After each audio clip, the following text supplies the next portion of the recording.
রাজনীতির পক্ষাঘাতে যারা নির্যাতিত হয়েছে সেই ভাইদের যারা অত্যাচারিত হয়েছে নির্যাতিত হয়েছে ওনাদের সেরকম মানসিকতা আসলে আমরা লক্ষ্য করি না।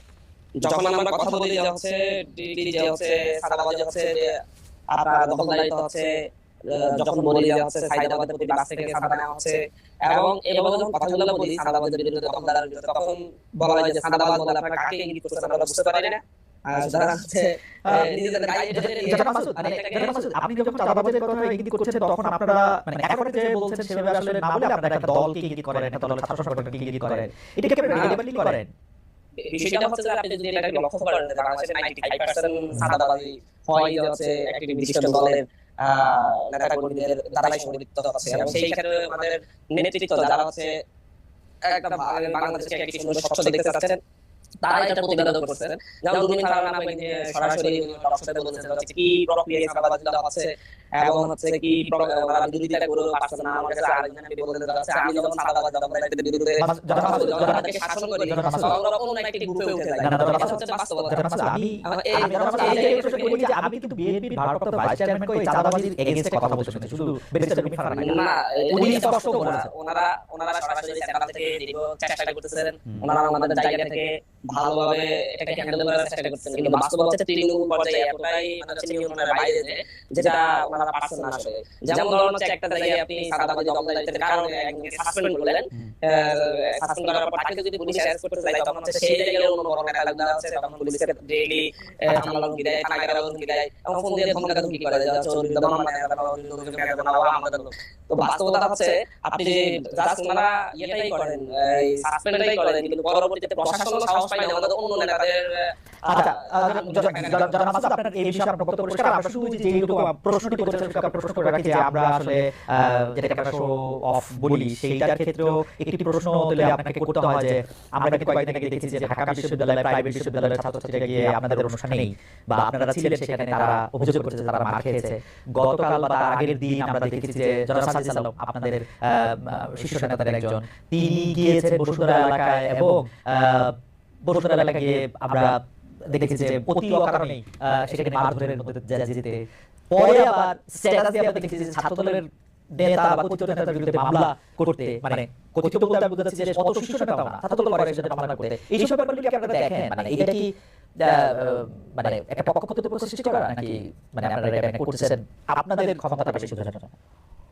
না, দেখা যাচ্ছে এটা তো স্পষ্টতই কি রকম হচ্ছে আপনারা ঢাকা বিশ্ববিদ্যালয়ে প্রাইভেট বিশ্ববিদ্যালয়ের সাথে যখন হচ্ছে ঢাকা বিশ্ববিদ্যালয়ের শিক্ষার্থীদের সাথে একটা দ্বন্দ্ব সৃষ্টি হয়, তারা সেখানে প্রাইভেট ইউনিভার্সিটি স্টেট হওয়ার জন্য স্লোগান দিচ্ছিল, কিন্তু যখন সাংবাদিকদের জিজ্ঞাসা করছে আমরা কাকে চান তখন তারা বলতে যাচ্ছে আমরা ডিক্টেটরশিপকে চ্যানেল ফাইনাল করতে চাই, কিন্তু সেই ডিক্টেটরশিপ কিন্তু ঢাকা বিশ্ববিদ্যালয়ে এটা নিয়ে অনেক ছোট ছোট বিষয় সৃষ্টি হয়েছে। এই জায়গাগুলো হচ্ছে আসলে প্রাইভেট বিশ্ববিদ্যালয়ের মেইন 8টা পোস্টের মধ্যে ছাত্র সংগঠন যেটা ওরা করেছে সেই ছাত্র সংগঠনের মেইন 8টা পোস্টের মধ্যে 3টা পোস্টই আছে প্রাইভেট বিশ্ববিদ্যালয়ের ক্ষেত্রে বল করছে। সুতরাং এই জায়গা থেকে প্রাইভেটকে বঞ্চিত করা হচ্ছে সেই বিষয়ে একেবারে তারা মিথ্যা কথা, এবং যেটা হচ্ছে নিজেরা নিজেদের জায়গাটা যেভাবে ছাড়ছে সেটা পদ না হওয়ার কারণে এই ধরনের মামলা সৃষ্টি করছে। তার পাশাপাশি গতকাল বসুন্ধরা যে ঘটনাটি ঘটেছে সেটাতে স্পষ্ট ভিডিওতে দেখা যাচ্ছে ছাত্র দলের কথিত নেতা বলেন না ছাত্র দলের নেতা বলেন তারাই হামলাটা করেছে, কিন্তু সাজ্জাদ ভাই সেখানে প্রাইভেটের যে শিক্ষার্থীদের সাথে কথা বলতে গিয়েছে তো ভাই নেতৃত্বে যে অংশটা তাদের সাথে চা খেয়েছে, সুন্দর আড্ডা দিয়েছে, কথা বলেছে, এবং সেখানে আসা ওঠার পরে ওরা আমাদের কথা রাখিয়েছে, এবং একজনকে এমনকি ছুরি দিয়ে পরে শরীরে আঘাত করছে এবং কেটে গিয়েছে। এই স্পষ্টতা দেখা গিয়েছে। এখন যিনি আসলে আহত হয়েছে তিনি তো মানে তিনি তো কার দ্বারা আহত হয়েছে? আপনাদের লোকরাই তাকে আহত করেছে, তাই না?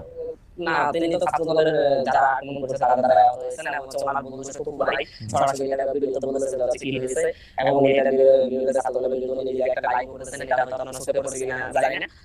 এর পাশাপাশি আরেকটি বিষয় আছে কিছু অভিজ্ঞতার কথা বলতে হয়। যেমন সরকারি যেমন বলা যায় আমি একটা প্রোগ্রামে গিয়েছিলাম, সেই প্রোগ্রামে আমাদের জনবসতি ছাত্র দলের ব্যানার সিরিজ খেলা হয়েছিল, যাদেরকে ব্যানার সিরিজ খেলেছিল তারা হচ্ছে ছাত্র দলের থার্ড করবে এই ক্যাটাগরি, এবং হচ্ছে তাদেরকে মূলত হচ্ছে সামনে ঠেলে দিয়ে যারা মূলত কলেজের ফেস তারা পিছনে থাকে যাতে আমরা কোনো প্রোগ্রাম করতে না পারি, এবং কিন্তু বাইরে আমাদেরকে বলা হয় যে আমরা আপনাকে খুবই সহযোগিতা করতেছি, খুবই হেল্প করতেছি। বাস্তব হচ্ছে যতগুলো ইন্ডিয়ান সৃষ্টি করা যায় আমার মনে হয় আমরা যারা আমাদের ব্যানার সেটেছে ইয়ে করেছে তাদেরকে আপনি নেক্সট কমিটি আসলে দেখবেন তারা প্রত্যেক কমিটি সদস্য ওকে কিন্তু ওকে এরকমই হচ্ছে আমার মনে হয় যে আমরা মূল আলোচনায় আসি। এখন যে প্রশ্নটি আমি করতে চাই, আমি তার আগে জনাব রাকিব আপনার কাছে আমি আসবো। আমি 1 মিনিটে একটা বিষয় শুধু একটু জেনে নিতে চাই যে যেহেতু এখানে জাতীয় নাগরিক পার্টির এই মানে এই দাবি করতে হবে না, জ্যেষ্ঠ যুগ্ম মুখ্য সমন্বয়ক, আপনি একটু বলেন যে এই যে জাতীয় নাগরিক পার্টির আত্মপ্রকাশ অনুষ্ঠানে যে আয়োজন হয়েছে এর ব্যয় সংস্থান কিভাবে হয়েছে, আপনি যদি জাস্ট 1-2 মিনিটের মধ্যে বলেন।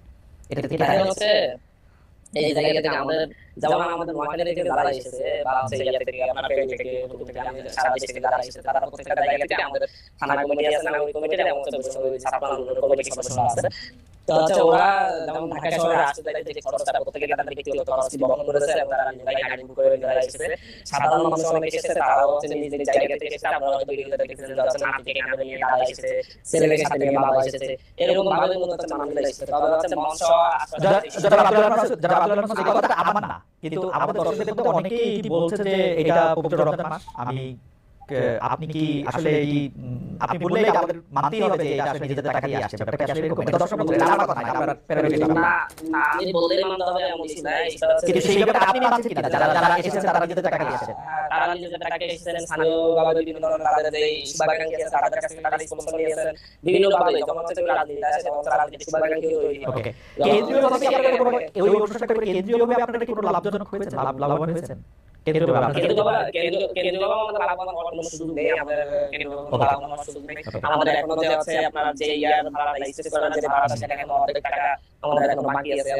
দিবেন তো না? দিবেন তো ওইটা অনেক টাকা? না না অবশ্যই দিব, কারণ আমরা এর আগে প্রোগ্রাম মত করে দিয়েছেন এবং হচ্ছে ওনাদের এখন আমরা দিতে পারি না, আমি সেটাই বলছি। আচ্ছা ঠিক আছে, লাস্ট এই প্রসঙ্গে আমি আপনাকে যখন প্রশ্ন করছি আপনার কথা আমার পুরোপুরি আমি বুঝতে পেরেছি এবং আমার বিশ্বাস হয়েছে। আমি লাস্ট আপনাকে একটু জানতে চাই যে সরকারি অফিস থেকে রিকুইজিশন নিয়ে বাস নেওয়া হয়েছিল আসলে কোথাও? হ্যাঁ এটা আসলে আমাদের জন্য খুবই বিব্রতকর। এটা ফেসবুক থেকে আমরা দেখতে যাচ্ছে পাঁচটি বাস সিটি বিষয়ের কথা শুধু ফেসবুক থেকে আর কোথাও থেকে বাস? আমরা ওটাই আমরা দেখলাম ফেসবুকের ইস্যুতে আমরা সামনে দেখছি। আমরা এটা কি আপনাদের নেতা নাহিদ সাহেব বলে দিয়েছিলেন সেজন্য? না না মাইসে তো বলেন নাই, এমন এটা তো সরাসরি বলে দিতে ওনার উপর সাপ্লাই করা হয়েছে, আতরা গিয়ে ওনার সাপ্লাই করতে না আসার জন্য এবং হচ্ছে উনি বাস সিলেকশন দিয়েছেন যেটা তৈরি করা হলো সেন্ট্রাল আসিফ সাহেব, আসিফ মাহমুদ সচিব বা মাহফুজ সাহেব যারা বলতে চাচ্ছেন তারা ওনারা বলতে হচ্ছে শুধুমাত্র ওনাদের এরকম কিছু বলতে তারা তো ওনারা শুধুমাত্র ফিজিক্যালের জন্য বলতে না, সারা দেশ থেকে বলা হতো একটা জায়গায় ঘটনা ঘটেছে আমরা এটা না আমি দুঃখ প্রকাশ করেছি, আমাদের পক্ষে দুঃখ প্রকাশ করা হয়েছে। আমরা মনে করি এটা আমাদেরকে একটা বিরোধী পরিস্থিতিতে ফেলার জন্য এই ধরনের ঘটনা ঘটেছে এবং যারা এই কাজটা করেছে তারা আমাদের সংগঠনের কোনো পদে ছিল না, তারা আহতদের